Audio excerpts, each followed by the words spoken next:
100 yıldır direniyoruz. Yani şahıs olarak değil, grup olarak değil, parti olarak değil, millet olarak 100 yıldır direniyoruz. Bu işin farkında olanlar 100 yıldır direniyorlar. İnşallah biz direnmeye devam edeceğiz. Yani direnmek zorundayız.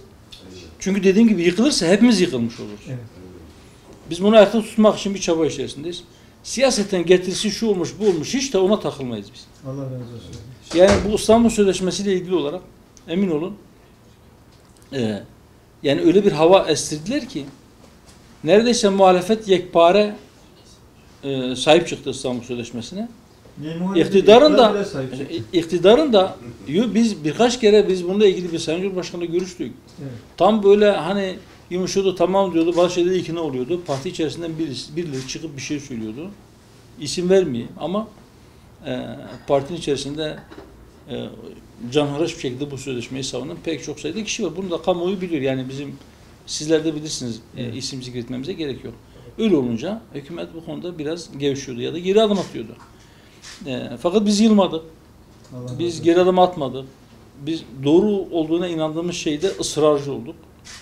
Sonuçta aldık. Yani bu sonucu biz yaptık, biz gerçekleştirdik anlamında söylemiyorum. Neticede öyle bir sonuç hasıl oldu. İnşallah hayırlı olmuştur yani o sözleşmenin iptali ama yetmedi şimdi. Yani onun kuyruğu olan şeyler var. Şimdi onun için bir 62-51 var İstanbul Sözleşmesi'nin maddesi. Hı hı. Toplumsal cinsiyet eşitliği uygulamaları hiç iptal olmadı. Aslında şu anda dünya çapında sadece Müslümanlar değil, sadece Türkiye değil, küresel emperyalizm aileyi ve insanlığı ifsad ediyor. Kadın kadına, erkek erkeğe evlilik demiyorum, beraberlikten çocuk olmayacağına göre o zaman buna da kaldırması lazım. Yoksa iki tarafı da idare etmek olmaz yani. Onun için de sizlerden hani siyasi görüşmeler yapıyorsunuz. Her okulda, her derste bir aileyle ilgili bir ders olması lazım. Aile okulları sadece sivil toplum değil, Diyanet, Milli Eğitimi, aile okulları nasıl yapabiliriz, nasıl ihya? Asıl savaş bu başkanım yani. Evet. Toplumsal cinsiyet eşitliği. Zorluyor, teşvik değil. Bunu dayatıyor. Mecbursunuz diyor. Hükümet bu şeyin altına imza atmakla, o sözleşmenin altına imza atmakla bütün bunları yapmayı taahhüt etmiş oluyor. Evet. Hatta Gravio var denetleme başkanı. Evet. Aşkına sen işte. Şimdi onlar işte denetliyor bir de şurada şu eksik var, burada bir eksik var diye. Şimdi bunu okullara kadar yayacaklar. Diyor ki siz çocuklara oğlum kızım demeyeceksiniz. Sen oğlum dediğinde erkek cinsiyeti, kızım dediğinde kadın cinsiyetini yok. Hocam, öyle demeyeceksin. Savaş bu işte. Yani onu demeyeceksin. Yine Allah'ın lütufları sayılırken işte kendilerine diyor sükunet bulacağınız eşler vermedi. Evet. Rum 21. Şimdi yani sadece insanlar değil. Diyor ki sizden işte hayvanlardan, bitkilerden ve daha birçok bilmediğiniz şeylerden diyor çift olarak yarattı. Diyorlar ki ya sizin cinsiyet dediğiniz şey toplumun size dayattığı şey. Toplumsal cinsiyet dedikleri şey budur. Diyor ki aslında cinsiyet biyolojik bir şey değil. Toplum kafasında bir kalıp oluşturmuş. O kalıpları da insanlara dayatıyor. Siz dayatmayın diyor. Çocuklara sen oğlum... şiddettir diyor. Evet şiddettir diyor. Dayatmayın. Oğlum kızım demeyin onlara. Dayatmayın onlara. Bırakın onlar kendi cinsiyetlerini kendileri seçsinler. Yani haşa diyor. Allah kimdir? Anlatabildim mi? Allah'a savaş. Evet. Fıtrata savaştır bu. Şimdi birileri bunu ısrarla anlamak istemiyor. Veya birileri bunun üstünü örtmek istiyor. Bunun lamı cimi yok. Hocam şuna şaşırmayalım. Yani şimdi bunu yaparken işte biz kadına yönelik şiddeti durdurmaya çalışıyoruz. İşte biz çocukların daha iyi gelişimini sağlamaya çalışıyoruz diyecekler. Ya Allahu Teala ilk insanı Hazreti Adem babamızı yarattı. Ondan da onun eşini Hazreti Havva'yı yarattı. Sonra ikisini cennete yerleştirdi. Evet. Siz burada iskan edin. Aha bu şeytan da sizin düşmanınızdır demedi. Evet. Peki Allahu Teala'nın bizatihi uyardı. Ah bu şeytan sizin düşmanınız dedi. Şeytan onları cennetten çıkarmak için kandırmaya çalıştığında ne dedi onlara? Gelin siz benim dediğimi yapın, siz cennetten kovulacak mısınız mı dedi bunun sonucunda. Hayır. Evet. Ben size nasihat ediyorum dedi. Üstelik Allah'ın adına da yemin etti. Siz burada ebedi olmak kalmak istiyorsanız benim nasihatime uyun dedi. Gerçekten ben size nasihat ediyorum dedi. Şimdi şeytan ve şeytanlaşmış insanların hileleri o ilk hileden beri böyledir, böyle devam eder. Zehrin içine bal katarlar. Evet. Onlara dediler ki siz ebedilik ağacıdır bu, ebedilik, ebedi olacaksınız. Fani insana ebediliği yutturdu işte.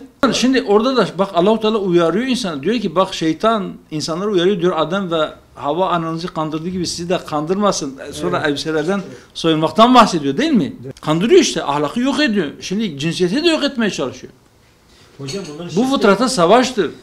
Evet. Bu insanlar gerçekten insanlara karşı savaş açmaktır. Papa bile bunu gördü. Papa bunu gördü. Dedi ki bu yapılan şey insanlığa savaş açmaktır. Evet. Ama Papa'ya da geri adım attırdılar.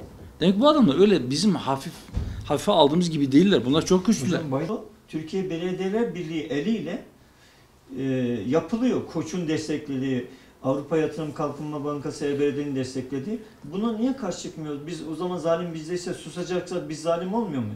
Ama bizim çocuklarımız, neslimiz gidiyor. Devletimiz gidiyor. Yani ailemiz giderse devletimiz kalır mı? Suriye'yi, Filistin'i, Kudüs'ü biz ülkemizi savunamayız ki. Aile gitti.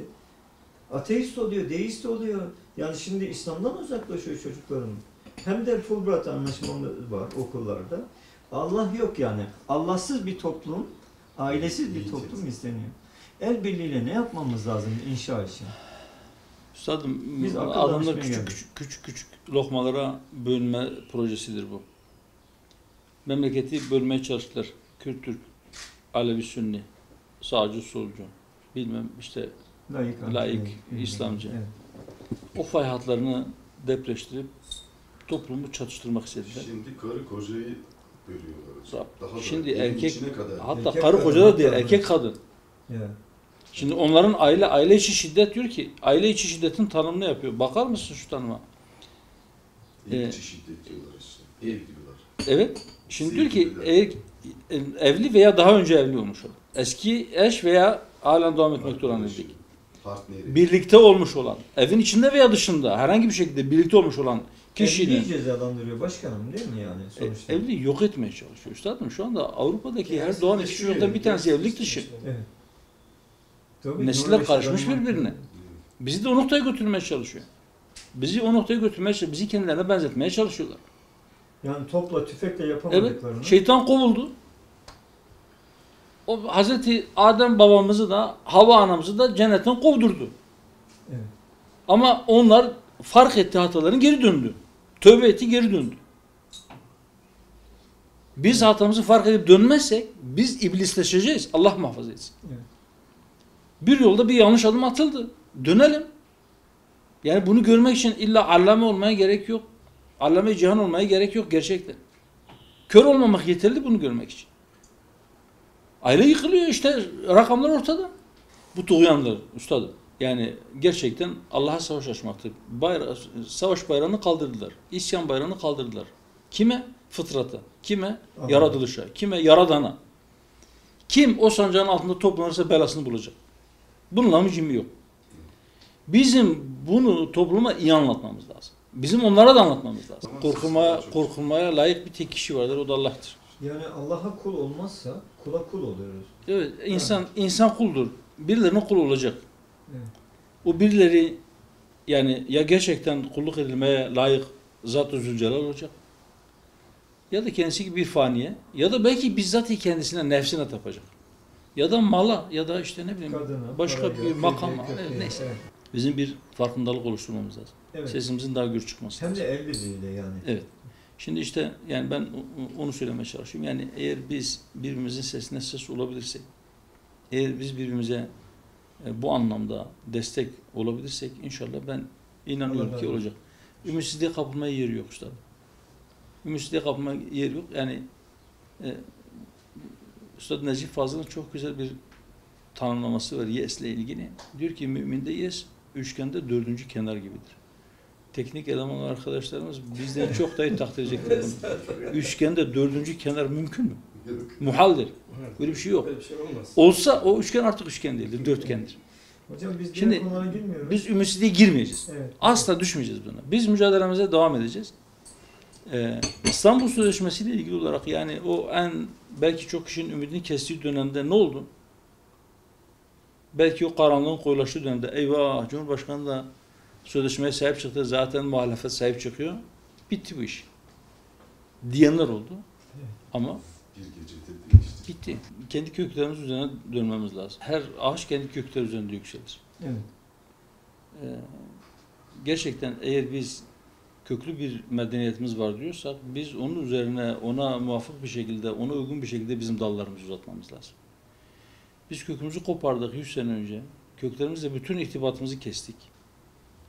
Çağ atacağız dedik. devrimleri yaptık. İşte merhum Mehmet Akif işte diyor işte yıkılmadık, bir şey bıraktık, bir tek aile. O konuda da işte biz inkılap yapacağız dediler. Yani aile bir inkılap. Aileyle ilgili bir inkılap yapacağız dediler. Aslında aileyi devirmektir. Aileyi inkılap aynı zamanda yani şimdi bugünkü Türkçe'de devrim diyorlar ya. Evet. Devrim. Yani haşereyle mücadele dediği gibi aile kurumu deyince onu yok etme kurumu gibi oldu. Onu devirmek de yani Evet, devrim işte. Devrim böyle bir şey. Yani mevcudu devirmek. Şimdi onu devirip onun yerine yeni bir şey inşa etmeye çalışıyor. Adamlar yeni bir şey inşa ediyor. Nedir o inşa ettikleri şey? Diyor ki hayvani bir serbestlik olsun. Kim kiminle isterse birlikte olsun. Töre cinayetlerini durduracağız dediler. Böyle söylediler işte. Bir tane kılıf, bir tane isim buldular.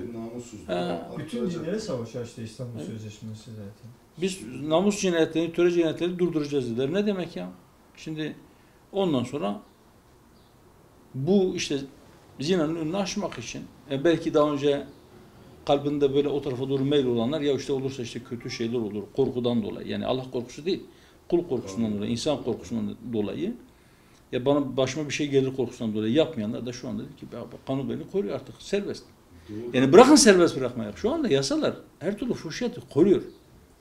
Koruyor. Koruma altına alıyor. Zırh. Günlük saatlik o da Teşvik ettiler, onu korumaya aldılar ama siz bakarsanız yasalara işte gençliği korumakla mükelleftir devlet.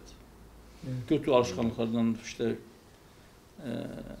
benzer şeylerden, ahlaksızlıklardan korumak işte güya işte milli manevi değerlere bağlı bir gençlik yetiştirmek devletin vazifesidir güya. Eğitim politikaları güya buna göre. Ama maalesef bunlar hepsi kağıt üzerinde. İşin ciddiyetinin farkına varması için toplumun bizim daha çok çalışmamız lazım. Evet. Hepimiz. Biz çalışırsa, toplum bu konuda sesini yükseltirse, o kaygısıyla hareket edenler de bu konuda adım atma mecburiyetinde hissedecekler kendileri.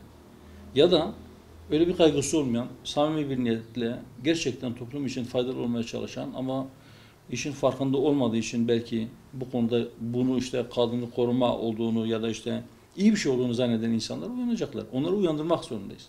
Evet. Bütün insanlar uykudaysa bir tek uyanık onları uyandırmaya yeter. Bir kişi. Evet.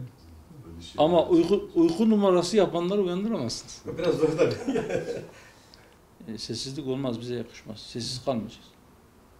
Ama biz yani karşımıza aldığımız ve uğraştığımız kişilerin öyle yabani atlı cinsten insanlar olmadığını da bilelim. Bunlar küresel çapta birlikte çalışıyorlar, güçlüler.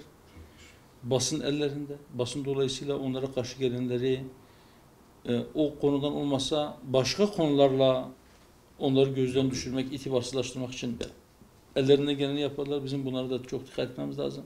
Üniversitede belki kürsüler kurulsa, ciddi akademik araştırmalar yapılsa, ciddi makaleler yazılsa, bu sözleşmeler ne getirdi, ne götürdü. Tabii şimdi o makaleleri yazanlar o üniversitede barınabilecek mi? Bu da ayrı bir şey. O da ayrı bir şey. Belki bu konuda alimler bunu ciddi bir şekilde gündem etmeli. Yani ulema, fert olarak çalışanlar, onlara da hücum edecekler. Demediklerini bırakmayacaklar. Fakat yılmamak lazım. Şunu unutmamak lazım ki eğer bizim alimlerimiz gerçekten enbiyanın varisiyse unutmasınlar ki o nebilere de çok ciddi saldırılar oldu. Yalancılıkla suçlanmayanı var mı? Belki birkaç istisnası hariç. İşte bu büyülenmiş, sihirlenmiş, delidir dediler. Farklı ithamlarla karşı karşıya kaldılar. Saldırılara uğradılar, şehit edilenler oldu. Sürülenler oldu, taşlananlar oldu. Bunlar olacak. Doğruları söyleyen insanın, bu müfsitlere karşı gelen insanların bu benzeri saldırılara maruz kalması tabidir. Bu da bir imtihandır. Evet. Bakalım bu karşı koyuş ne kadar samimidir, ne kadar devam edecek. Yani böyle ucuz bir karşılıkla karşı çıkmak mümkündür. Biz onu yapalım. Olmazsa zor görünce biz arkamızı dönüp vazgeçelim bu işten diyenlerle bu işi sürdürenler elbette ayrışacaktır yani. Aralarında ciddi bir fark olacak. Zaten bizim yılmamamız lazım. Gerçekten yılmamamız lazım. Yarın bir gün bize başka etiketler yapıştırabilir. Problem değil.